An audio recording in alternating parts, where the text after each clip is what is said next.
अस्सलाम वालेकुम जी, मैं हूं जकी अब्बास। नाज़रीन, फर्स्ट ऑफ ऑल तो आपको बहुत बहुत मुबारक हो कि वो घड़ी आन पहुंची है जिसका आपको, जिसका मुझे, जिसका इस पूरी कौम को बड़ी शिद्दत के साथ इंतजार था। जी हां, पीडीएम की सबसे बड़ी विकेट गिर गई है। यूं कह लें कि पीडीएम का सबसे बड़ा बुर्ज उलट गया है और बड़ों की जानिब से शटअप कॉल भी दे दी गई। ये जो विफाक है ना, ये 26-27 किलोमीटर का इलाका अब यूं समझ लें कि ये भी गया, क्योंकि कप्तान की जानिब से अभी कोई कॉल नहीं दी गई। अभी कप्तान ने कॉल देनी है, लेकिन उससे पहले ही हजारों की तादाद में लोग इस्लामाबाद पहुंच गए हैं, किसान इस्लामाबाद पहुंच गए हैं। पिछले हफ्ते ही वो उठे थे और गुज़श्ता हफ्ते किए गए तमाम दावे उनके साथ झूठ निकले हैं, फ्रॉड निकले हैं। आपको मालूम है, मैंने गुज़श्ता व्लॉग के अंदर आपको खबर दी थी। मैंने आपको बताया था कि खुफिया एजेंसीज की रिपोर्ट है और उन्होंने विफाकी हुकूमत को यह सबमिट करवा दी है कि जो इस्लामाबाद पुलिस है वो आपके साथ नहीं है, मेजॉरिटी उसमें आपके साथ नहीं है, और वो इस वक्त 25 मई वाला कोई भी कांड नहीं करेंगे, कोई भी कारनामा नहीं करेंगे, क्योंकि वो इस वक्त आपके ऊपर शदीद गुस्से में है। अब जनाबे वाला, ये मैं पूरी डिटेल आपके सामने रखूंगा, लेकिन उससे पहले आप एक और जो खबर भी आपके सामने रखनी है, क्योंकि मुल्क की सलामती तो इस वक्त दाव पर है।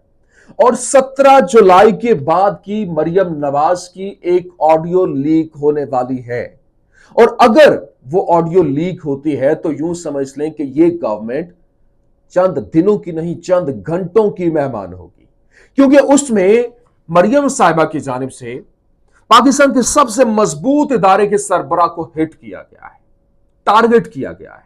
और टारगेट भी कुछ ऐसा वैसा नहीं, बल्कि डायरेक्ट ताक ताक के निशाने और गाली तक जो है वो बोली गई।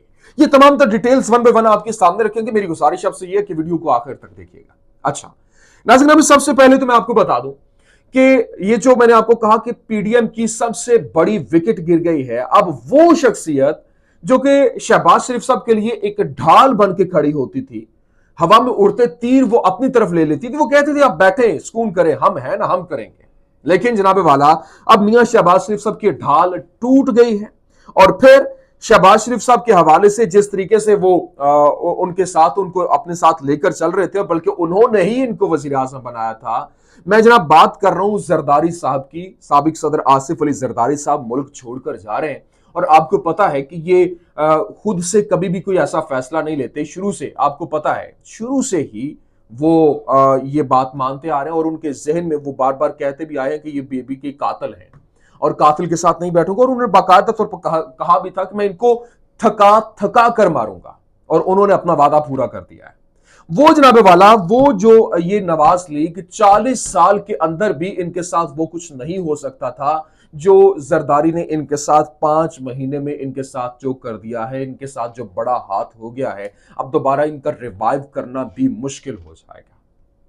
अब नाज़रीन ग्रामी, क्योंकि ये इस वक्त तो यही बात की जा रही है कि जो साबिक सदर आसिफ अली जरदारी हैं वो बीमार हो गए हैं, वो इस वजह से जा रहे हैं। नहीं, ऐसा नहीं है, क्योंकि एक बीमारी एक बहाना है, असल में निशाना कुछ हो रहा है। और उन्होंने, क्योंकि पीछे से आशीर्वाद आ गई, मैंने आपको पहले कहा था मामला तय हो गए हैं, जिसकी बिना पर अब हालात इनके कंट्रोल से बाहर होते दिखाई दे रहे हैं, जिसकी बिना पर इनको समझ आ गई है कि अब हमारे हाथ से गेम निकल गई है। और खुफिया एजेंसीज की रिपोर्ट भी मैंने पहले आपके सामने रख दी थी, और ऊपर से शहबाज शरीफ साहब की जानिब से ऑडियो लीक के ऊपर एतराफ भी कर लिया गया। उन्होंने ऑडियो लीक का एतराफ भी कर लिया कि जी ये हमारी ही है। और ना सिर्फ ये, आपको मालूम है गुज़श्ता रोज जो कौमी सलामती कमेटी का इजलास था वो भी मुलतवी कर दिया गया था। मतलब ये जो तीनों सर्विसेज चीफ जो है वो वहां पर आने थे, जॉइंट चीफ ऑफ स्टाफ आने थे, आर्मी चीफ होने थे, नेवल चीफ, और इसके अलावा एयरफोर्स के चीफ, तमाम तर चीफ होने थे। लेकिन वो वहां से अचानक इजलास को मुलतवी किया जाता है। पहले बड़े गुस्से में कहा जाता है कि जी जवाब दें, ये कैसे हुआ, लेकिन उसके बाद पूरी की पूरी कहानी बदल जाती है, भीगी बिल्ली की तरह मामलात को बदलने की कोशिश की जाती है। अब जनाबे वाला, मैं आपको ये चीज तो मैंने आपको बताई। अब मेन मुद्दा एक और भी है। 17 जुलाई के बाद अगर मरियम नवाज की जो ऑडियो लीक होती है तो क्या होगा। अब इस हवाले से खबर दी है सिद्दीक जान साहब की जानिब से। उन्होंने आबिद अंदलीब साहब है, हमारे दोस्त है, उनको उन्होंने इंटरव्यू दिया। उनके दौरान उन्होंने खबर ब्रेक की। उन्होंने कहा कि 17 जुलाई के बाद की अगर मरियम नवाज की ऑडियो लीक होती है, जो कि होने जा रही है बकौल उनके, उन्होंने कहा कि मेरे तक खबर पहुंच चुकी है कि वो ऑडियो लीक होने जा रही है। अगर वो ऑडियो लीक हो जाती है तो यूं कह लें कि ये जो हुकूमत है ये दिनों की नहीं बल्कि घंटों की मेहमान है। अब जनाबे वाला, ये उसमें मरियम नवाज साहबा की जानिब से मैंने आपको कहा कि उन्होंने मेरे पर जलते हैं, मैं नहीं उस तरह से बोल सकता, लेकिन यह है कि उन्होंने पाकिस्तान के बड़े सरबराह, मजबूत इदारे के सरबराह उसको टारगेट किया और बेगैरत तक का लफ्ज इस्तेमाल किया है। आप खुद सोच लें कि किस हद तक जा चुकी हैं। और अगर ये पहले भी तो पोल खुल चुके हैं कि किस तरीके से पेट्रोल के लिए मगरमच्छ के आंसू बहा रही थी टेलीविजन के ऊपर आके, और वो कह रही थी कि जब हम मीटिंग से उठ के चले गए हैं, फिर एक और कच्चा चटा खुल गया कि पता चला कि ये इन्होंने पेट्रोल की कीमत है तो इन्होंने खुद बढ़ाई है।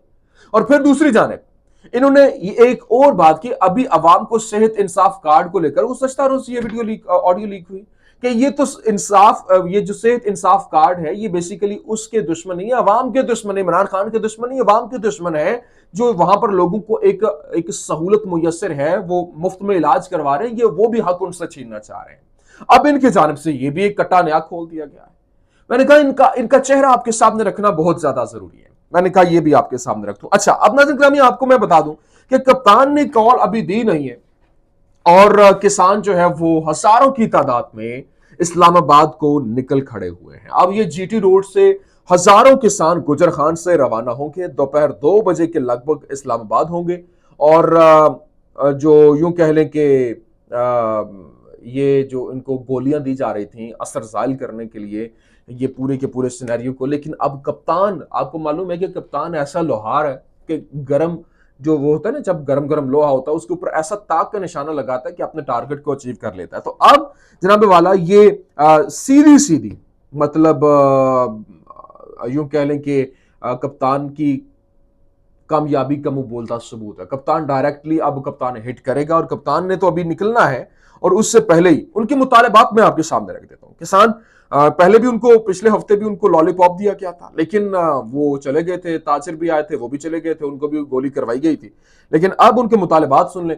उनकी जानिब से जो तकरीबन 5 मुतालबात उनके हैं, उन्होंने कहा कि बिजली बिलों में से FBA को फौरी तौर पर निकाला जाए, ट्यूबवेल की जो बिजली है वो 5.35 पैसे, ₹5.35 फी यूनिट बहाल किए जाए और फिर कालाबाग में खुशहाली डैम बनने दें, वरना जमीन बंजर हो जाएगी। फिर उसके बाद किसान को खुद जो है वो जो ट्रैक्टर के हवाले से कर्ज की सहूलत दी जाए और इसके अलावा सिंध के मुतासरा किसानों को फौरी तौर पर रिलीफ दिया जाए। ये उनके जानिब से मुतालबात हैं जो कि अभी तक माने नहीं गए थे और उन्होंने इस्लामाबाद की तरफ मार्च शुरू कर दिया। वो आज दोपहर 2 बजे तक वहां पर पहुंच जाएंगे और अगर ऊपर से कप्तान भी कॉल देता है तो फिर सोचें कि इस हुकूमत को तो मुंह छुपाने की जगह भी नहीं मिलेगी। ये हालात बन चुके हैं। मैंने कहा ये चीजें आपके सामने रखना बहुत ज्यादा जरूरी है ताकि आपको पता हो कि ये मुल्क के अंदर क्या हो रहा है और इस हुकूमत ने किस तरीके से इस मुल्क का बेड़ा गर्क करके रख दिया है। और अभी जिस तरह से ये इसाक डार साहब को लेकर आए हैं और आते ही जनाब उन्होंने, कोई उनके पास जादू की छड़ी थी, वो अभी पहुंचे नहीं है तो डॉलर ₹7 नीचे गिर गया। आपने अवाम को फुदू लगाया हुआ है, अवाम को बेवकूफ समझा हुआ है कि मतलब पहले आपने, वो बात बिल्कुल सच है कि इन्होंने पहले महंगाई को पंप किया हुआ था, वो यकदम से वापस आए, श्रिंक करना शुरू कर दिया, डॉलर को पंप किया, तो ऐसा तो होगा। तो नज़ीर कुछ अहम अपडेट्स थी, मैंने कहा मैं आपके सामने रख दूं। उम्मीद करते हैं वीडियो आपको पसंद आई होगी। पसंद आने की सूरत में लाइक कीजिए, शेयर कीजिए और हमारे चैनल को सब्सक्राइब करना मत भूलिएगा। पाकिस्तान जिंदाबाद।